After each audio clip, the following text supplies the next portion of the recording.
as parents, we're making so many choices. You don't know me. It's interesting to think about. Parenting used to be just to fun. be able to make those choices. Hi, and welcome to Bearing the Motherload, a show where we get real about what it means to be a mom and learn a little compassion for people who parent differently.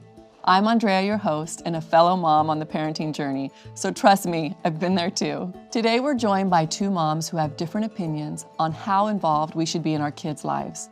Is helicopter parenting what's best for our kids, or should we stand back and let them take the lead? Jennifer and Lizzie, welcome to the show. Thank you. I'm excited to be here.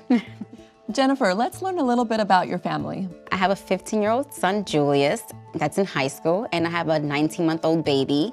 His name is Juan. The baby's in daycare. We live in New York City, and my husband works in sales. Fantastic. It seems like you have a pretty busy life. Yes, we do. Let me know a little bit about your parenting style.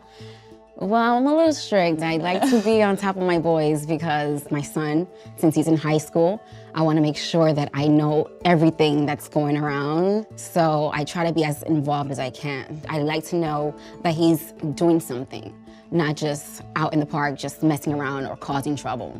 Do you notice that there's sort of an age shift in your parenting as you go? You know, you have your 15-year-old and then you have your youngest. I was a single mom for the first. I was a drill sergeant with my son because I didn't know what else to do. I wanted him to respect me. When you respect me at home, that means you respect others outside the house. Now let's find out more about Lizzie. I was born in the Netherlands. I moved here 5 years ago. My husband, Vladimir, he's Jamaican. We live in Connecticut. We have a 14-month-old daughter, Vivian. We call her Vivi for short. And we're expecting our second girl in a couple months. So that's going to be exciting, 2 little girls. So Lizzie, how involved are you in your kids' lives? I mean, she's only 14 months, so I don't have as much experience as Jennifer, but the way my parents raised me was a little bit more relaxed. We had to figure things out by ourselves. I'm trying to do the similar things with my daughter. When she runs all over the place, I let her kind of go. I think that makes her a nice, independent young woman later in life, or at least that's what I believe and hope. I can see you guys are coming at this from different sides. I have some research I'd like to share with you. Studies have shown that children whose parents are directly involved with their child, in particular their education, achieve more in school. Their parents are better able to respond to their developmental needs as well. Jennifer, what are your thoughts on this? I agree. I feel like that's basically what I do with my son. I always try to ask him questions, and being that he's in high school and 15, that's where he's becoming more independent and meeting new people, and that's when people want to introduce other things to you. And I try to remind him, you have to go to school. And right now my son's in honor roll because I push him. I push him to do the best. Lizzie, what do you think? I think to let a child be independent and let them figure it out themselves might also be a good way of becoming who you are and choose the right direction, make their own choices. Sometimes a bad choice might actually teach them something. Those are great points. Let's hear some more on this from family therapist Meredith Shirey. Children actually respond very, very well to structure.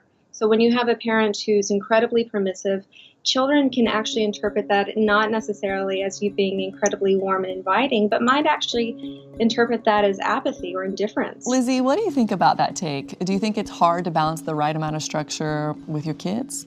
I don't agree with what she's saying. The fact that I'm not as much on structure in her free time will not make her feel that I'm indifferent towards her. So I have another study I'd like to share with you. Researchers found that parents with an overbearing parenting style negatively impact their child's ability to get along with others, and children who feel like they don't have any autonomy are more likely to become depressed. Jennifer, what are your thoughts on that information? I'm so used to having that structure because my culture, I'm Dominican, and my father, he's really strict. And I always remember growing up where I wanted my father to be proud of me. And I don't think depression, it will push him to depression. I feel like I will be more involved. I will catch the depression.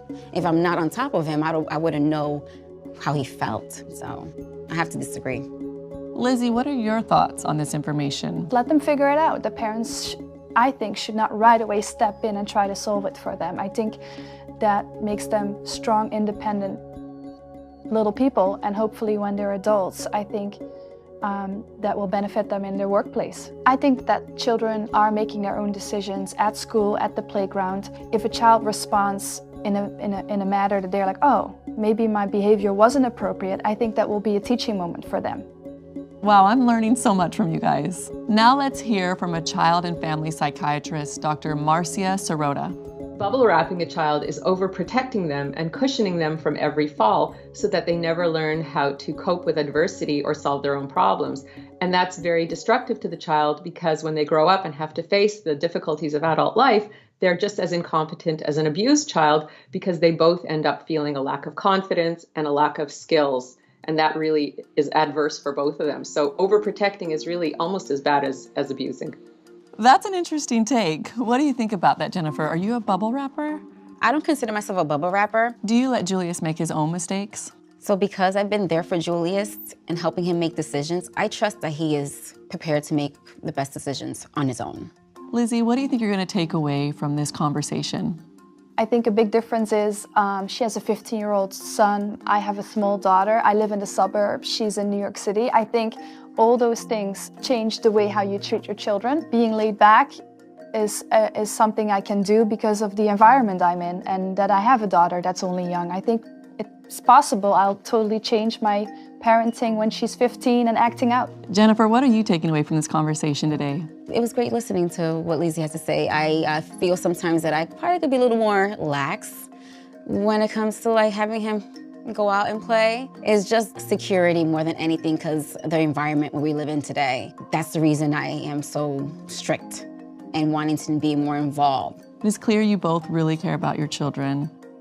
Thanks for being here with us on Bearing the Motherload. See you next time.